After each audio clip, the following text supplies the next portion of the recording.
जय श्री राधे कृष्ण।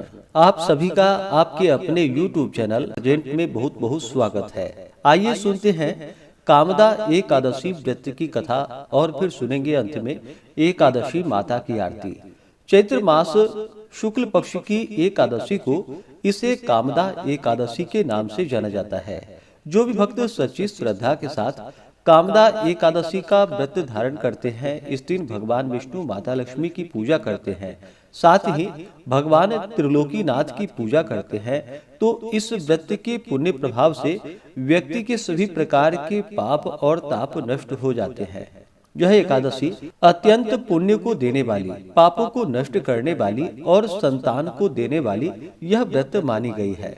कामदा नामक एकादशी का व्रत महान अक्षय फल को देने वाला है और पापों को नष्ट करने वाला है। ब्रह्म हत्या इत्यादि महान पापों को करने वाले महान पापी भी कामदा एकादशी का व्रत कर पाप से मुक्त हो जाते हैं। पूर्ण भक्ति भाव के साथ इस व्रत को करने से, कथा आदि श्रवण करने से, नियमों का पालन करने से वाजपेयी यज्ञ के समान पुण्य फलों की प्राप्ति होती है। तो आइए सुनते हैं कामदा एकादशी व्रत की कथा और अंत में सुनेंगे एकादशी माता की आरती। तो बोलिए प्रेम से भगवान विष्णु की जय, माता लक्ष्मी की जय, एकादशी माता की जय, त्रिलोकीनाथ भगवान की जय, सर्व देवी देवता की जय। महाराज युधिष्ठिर ने भगवान श्री कृष्ण से अनेक प्रकार के कथाओं का श्रवण करते हुए पुनः भगवान से महाराज युधिष्ठिर ने कहा कि हे भगवान, आपको कोटिशः धन्यवाद है जो आपने हमें ऐसी सर्वोत्तम व्रत कथा को सुनाई, मगर इससे हमारी जिज्ञासा बढ़ती ही जाती है और बार बार यही इच्छा होती है कि और भी आगे की सुंदर कथाओं को सुने। हे महाप्रभु, चैत्र शुक्ल एकादशी का क्या नाम है और क्या महात्म्य है, कृपा कर मुझसे कहिए। पांडु नंदन के इस प्रकार धर्मयुक्त विनीत विचारों को सुनकर भगवान श्री कृष्ण ने कहा, हे राजन, यह प्रश्न महाराज दिलीप ने अपने गुरु महर्षि वशिष्ठ से किया था। उन्होंने जो कथा उन्हें सुनाई थी वही हम तुम्हारे सम्मुख प्रकाश करते हैं। हे राजन, चैत्र शुक्ल एकादशी का नाम कामदा एकादशी है। इसका व्रत करने वाला महान पापों से छूट जाता है। यह एकादशी अत्यंत पुण्य को देने वाली, पापों को नष्ट करने वाली और संतान को देने वाली है। सुनो, तुम्हें एक प्राचीन आख्यान सुनाते हैं। एक नगर का नाम भोगीपुर था और वह महान ऐश्वर्यों से संपन्न भी था। वहाँ पर यक्ष और गंधर्वों का निवास था। राजा का नाम पुंडरीक था। राजसभा में नित्य ही गान वाद्य हुआ किया करता था। उसी राज्य में ललित नाम का गंधर्व अत्यंत ही सुंदर और ऐश्वर्यशाली था। उसकी स्त्री का नाम ललिता था। वे दोनों प्रेम पूर्वक अपना जीवन व्यतीत करते थे। एक दिन ललित राज दरबार में गा रहा था, मगर किसी कारणवश ललिता नहीं आई। अस्तु उसका ध्यान गाना गाने में चूक गया। चुगलखोरों की बनाई उन्होंने राजा से एक के चार लगाकर उसे क्रोधित कर दिया। राजा ने अत्यंत क्रोध कर कहा कि हे दुष्ट, तू राक्षस हो जा। राजा के शाप से ललित तुरंत ही राक्षस हो गया। उसका शरीर महाविशाल और भयंकर हो गया। हाथ पांव एकदम कुरूप और बेडौल हो गए। यह खबर ललिता के पास पहुंची तो वह बहुत दुखी हुई, मगर क्या कर सकती थी। रोती पीटती अपने पति के साथ वह निकल गई। ललित क्रूर कर्मों को करने में रत हो गया। घूमते फिरते ये दोनों विंध्य प्रदेश के पर्वतों और जंगलों में जा पहुँचे, जहाँ पर महर्षि श्रृंगी का आश्रम था। ललिता दौड़ती हुई महर्षि के आश्रम में जाकर महर्षि के चरणों में मस्तक रखकर रोने लगी। श्रृंगी ऋषि ने कहा कि हे देवी, तुम कौन हो, यहाँ किसके साथ आई हो और क्या कहना चाहती हो। महर्षि के ऐसे वचन को सुनकर ललिता ने कहा कि हे प्रभु, मेरा नाम ललिता है। मैं विरंधवा नामक गंधर्व की पुत्री हूँ। मेरा पति श्राप के कारण राक्षस हो गया है। उसी के कल्याण के लिए मैं आपकी शरण में आई हूँ। कृपा कर शाप से मुक्त होने का कोई उपाय बतलाइए। ललिता के ऐसे वचन को सुनकर महर्षि जी ने कहा कि हे देवी, अभी चैत्र का महीना है, तुम चैत्र के शुक्ल पक्ष की कामदा एकादशी का व्रत मेरी बताई रीति के अनुसार करो और उसका फल अपने पति को अर्पण करो। तुम्हारा पति अवश्य ही शाप से मुक्त हो जाएगा। ललिता ने महर्षि की बताई हुई रीति के अनुसार चैत्र शुक्ल कामदा एकादशी का व्रत विधिवत वहीं पर आश्रम में ही किया और द्वादशी के दिन उसका पुण्य फल अपने स्वामी को अर्पित कर भगवान से उनके शाप मोचन की प्रार्थना की। तत्काल ललित का शाप नष्ट हो गया और वह पुनः अपने प्रथम स्वरूप में हो गया। तब दिव्य विमान पर सवार हो दोनों प्रसन्नता पूर्वक अपने नगर को गए।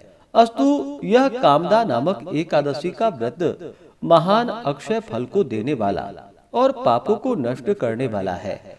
ब्रह्म हत्या इत्यादि महान पापों को करने वाले महान पापी भी कामदा एकादशी का व्रत कर पाप से मुक्त हो जाते हैं। इस कथा के कहने एवं सुनने से वाजपेयी यज्ञ करने का पुण्य फल प्राप्त होता है। तो बोलिए प्रेम से भगवान विष्णु की जय, माता लक्ष्मी की जय। अब सुनते हैं एकादशी माता की आरती। तो बोलिए प्रेम से एकादशी माता की जय। ओम जय एकादशी माता, विष्णु पूजा व्रत को धारण कर शक्ति मुक्ति पाता। ओम जय एकादशी माता, विष्णु पूजा व्रत को धारण कर शक्ति मुक्ति पाता। तेरे नाम गिनाओ देवी भक्ति प्रदान करनी, गण गौरव की देनी माता शास्त्रों में वर्णी। ओम जय एकादशी माता, विष्णु पूजा व्रत को धारण कर शक्ति मुक्ति पाता। मार्गशीर्ष के कृष्ण पक्ष की उत्पन्ना विश्वतारिणी जन्मी, शुक्ल पक्ष में हुई मोक्षदा मुक्तिदाता बन आई। ओम जय एकादशी माता, विष्णु पूजा व्रत को धारण कर शक्ति मुक्ति पाता। पौष के कृष्ण पक्ष की सफला नामक है, शुक्ल पक्ष में होए पुत्रदा आनंद अधिक रहे।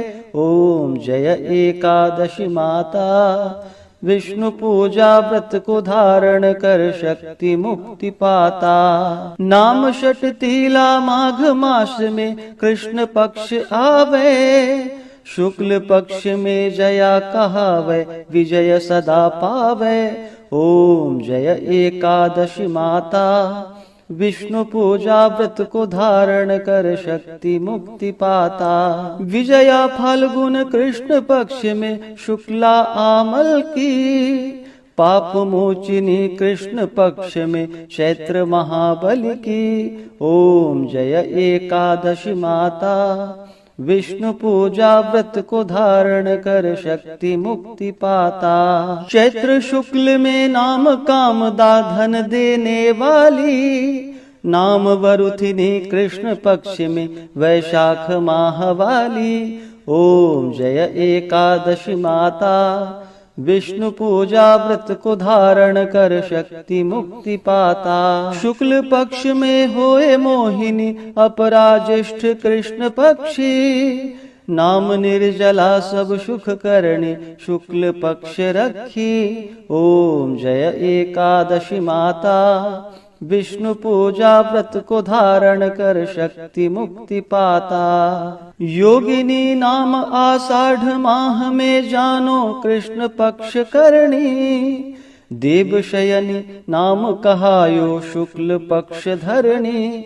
ओम जय एकादशी माता, विष्णु पूजा व्रत को धारण कर शक्ति मुक्ति पाता। कामिका श्रवण मास में आवे कृष्ण पक्ष कहिए, श्रवण शुक्ल में होए पवित्रा आनंद से रहिए। ओम जय एकादशी माता, विष्णु पूजा व्रत को धारण कर शक्ति मुक्ति पाता। अजा भाद्रपद कृष्ण पक्ष की परिवर्तिनी शुक्ला, इंद्रा अश्विनी कृष्ण पक्ष में व्रत से भव सागर निकला। ओम जय एकादशी माता, विष्णु पूजा व्रत को धारण कर शक्ति मुक्ति पाता। पापांकुशा है शुक्ल पक्ष में आप हरणहारी, रमा मास कार्तिक में आवे सुखदायक भारी। ओम जय एकादशी माता,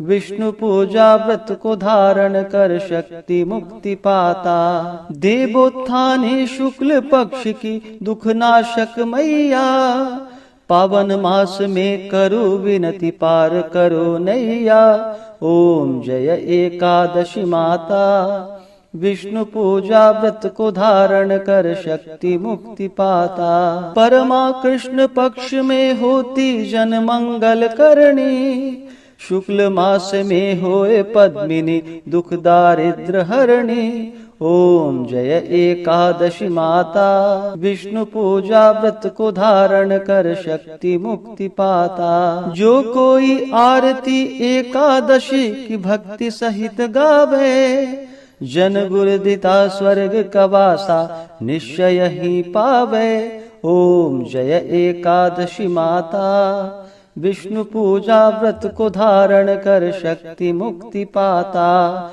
ओम जय एकादशी माता, विष्णु पूजा व्रत को धारण कर शक्ति मुक्ति पाता। हाँ, शक्ति मुक्ति पाता। तो बोलिए प्रेम से एकादशी माता की जय, भगवान विष्णु की जय, माता लक्ष्मी की जय, सर्वदेवी देवता की जय। तो आशा करता हूँ कि यह जानकारी आपको अच्छा लगा हो। इसी प्रकार से ज्ञानवर्धक जानकारियाँ प्राप्त करते रहने के लिए, व्रत पूजा के बारे में जानने के लिए, कथा को सुनने के लिए चैनल पे अगर आप पहली बार आए हैं तो चैनल को लाल बटन दबा करके सब्सक्राइब करें, साथ में बेल आइकन घंटी को दबाएं ताकि आने वाली वीडियो का नोटिफिकेशन आपको समय से मिलता रहे। वीडियो को लाइक करें, शेयर करें। सुखी रहे और स्वस्थ रहे। जय श्री राधे कृष्ण।